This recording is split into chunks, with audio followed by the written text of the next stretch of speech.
नमस्कार students, welcome to agriculture vision. अभी आपको करवा रहे हैं सॉल्यूशन किसका? ये सीईटी का जो 8 जनवरी का सेकंड शिफ्ट में इंग्लिश का जो पेपर रहा उसके अंदर किस तरह से जो पैराग्राफ वाले क्वेश्चन थे उसके अंदर बच्चों ने किस तरह से गलती की लापरवाही की वजह से, और बाकी भी आपको जो कंप्लीट है क्वेश्चन, जो इंग्लिश के 10 क्वेश्चन है उनका जो है अभी कंप्लीट सॉल्यूशन डिटेल के साथ में देखो ढंग से। देखिए, in the olden days street theatre to villagers और small localities of the city, और उसके अंदर जो है पैराग्राफ में वाज नॉट रेस्ट्रिक्टेड लिखा हुआ था और सारे के सारे वाज नॉट रेस्ट्रिक्टेड करके आगे। अरे बौड़ो, इतना सीधा क्वेश्चन कौन देगा? सीधी सीधी बात यह है कि देखिए, इसके अंदर एक वर्ड लिखा हुआ था जब आप पैराग्राफ को स्टडी करते हैं, जहां पे यहाँ पे देखो इन द ओल्डन डेज लिखा हुआ है। उसी तरह जब पैराग्राफ को आप पढ़ते हो ना, उसमें unlike in the olden days पहले दे रखा था, अनलाइक शब्द दिया हुआ है, गौर से देख लेना। Unlike in the olden days, इसका मतलब है कि पुराने दिनों में जो था उसका उल्टा। तो पुराने दिनों में जो था उसका उल्टा, तो फिर वाज नॉट रेस्ट्रिक्टेड की बजाय वाज रेस्ट्रिक्टेड आएगा ना भाई साहब, है कि नहीं? हाँ, तो ये वाला जो है ये ऑप्शन उसमें सही है, वाज रेस्ट्रिक्टेड, क्योंकि ऑपोजिट चलना है, अनलाइक दे रखा है। सेकंड वन ये है कि रिगार्डलेस का मतलब क्या होता है? रिगार्डलेस यानी बेपरवाह। और अगर इनको इस तरह से पढ़ते हैं, जब आप पैराग्राफ को पढ़ोगे तो उसके अंदर जो डेस्पाइट शब्द दिया हुआ है वो निकल के आता है रिगार्डलेस की जगह। Despite the proliferation of modern means of entertainment, ये लिखा हुआ है, तो डेस्पाइट ही आएगा। ऑप्शन बी जो है वो करेक्ट है। Which of the following word in the passage means regardless. Third जो है वो मांगता है आपसे ऑपोजिट स्टेबिलाईजेशन। स्टेबिलाईजेशन होता है स्थायित्व, कि चीज अब परमानेंट हो गई, आगे नहीं बढ़ेगी। प्रोपेगेशन, देखो एंशियंट और एस्टेब्लिश्ड तो ऑलमोस्ट सबको पता था, इनको तो सबने काटा। जो कंफ्यूजन हुआ वो यहाँ हुआ। तो प्रोपेगेशन जो होता है वो किसी एक चीज के ऊपर दूसरी चीज थोपना होता है, लेकिन रिफॉर्म होता है कुछ नवाचार करना, कुछ सुधार करना। तो जो ऑप्शन है वो सी सही है, reform. Fill in the correct article. Article का भी क्वेश्चन आया था।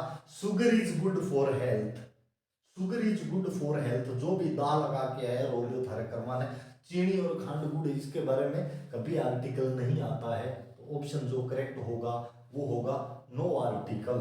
Sugar is good for health में नो आर्टिकल आएगा। इंग्लिश के फर्स्ट ग्रेड में भी यही क्वेश्चन आया हुआ था, same to same, sugar is good for health. Choose the meaning of underline idiom. ये जो एक ईडियम है, एक फ्रेज है, इसको अंडरलाइन किया गया है। Played ducks and drakes with her money. ठीक है, अब देखो इसमें क्या लिखा हुआ है।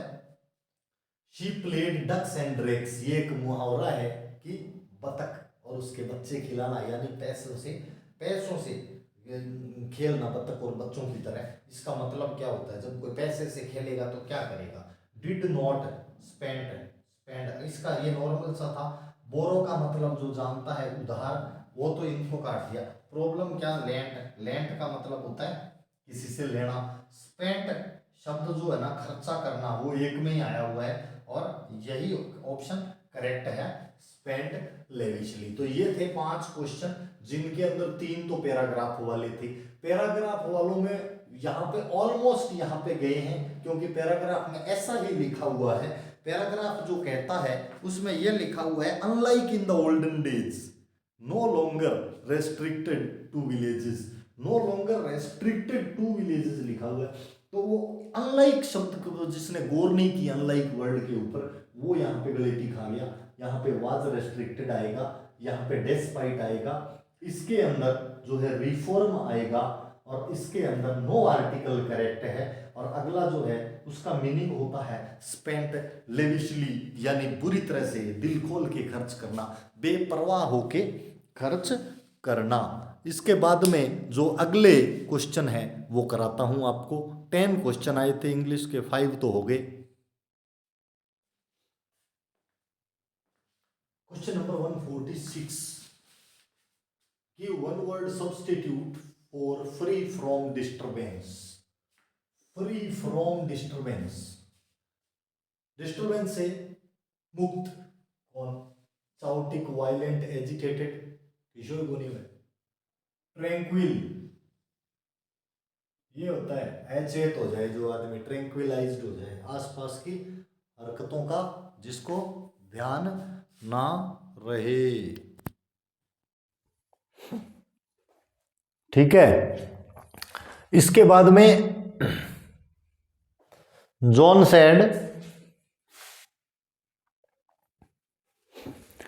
आई waited for Lisa till 10 o'clock। I waited for Lisa till 10 o'clock। Change into indirect, indirect में बदलना है इसको। टावरा ने सीखा हुआ है, इसमें देखो ओ गयो, इसमें देखो ओ गयो, इसमें देखो ओ गयो।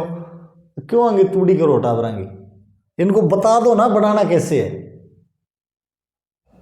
ये बता रहे हो ओ गयो ओ गयो ओ गयो, तो बता ही दो इनको कि इस तरह से करके ऐसे बन जाएगा, बाद में मिला लेना कौन सा ऑप्शन सही है। सिंपल सिंपल पढ़ा था। जॉन सैड है तो सीधा सैड दैट आएगा, सीधी सीधी बात है, क्वेश्चन मार्क है नहीं तो सैड दैट आएगा। आई क्या है? फर्स्ट पर्सन है, फर्स्ट पर्सन सब्जेक्ट से बदलता है, सब्जेक्ट जॉन है तो ही हो जाएगा।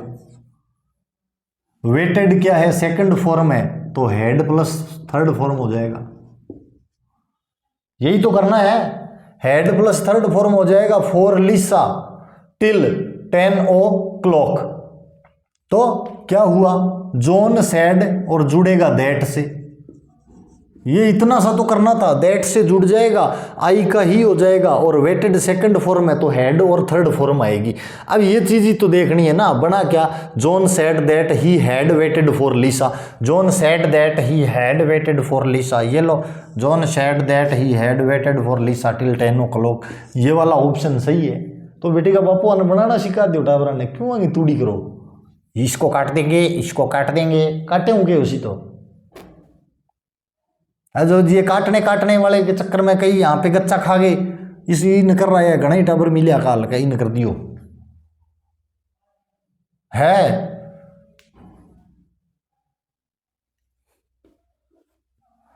पर्सन कौन चेंज करेगो? हेड तो बता दियो, ठीक है। 148 प्रीपोजिशन था, एकदम इजी था, क्योंकि कोई भी दो ऐसे नहीं थे जैसे कार इज सेल, इधर उधर देखते हो फॉर सेल लिखा हुआ बहुत जगह मिल जाता है, जहां भी सेल लगती है सेल के साथ फॉर आ गया, ठीक है। I am not satisfied, I have got a meeting Thursday, Thursday है, थर्सडे में ऑन आएगा, इन तो है ही नहीं तो कंफ्यूजन होना ही नहीं चाहिए।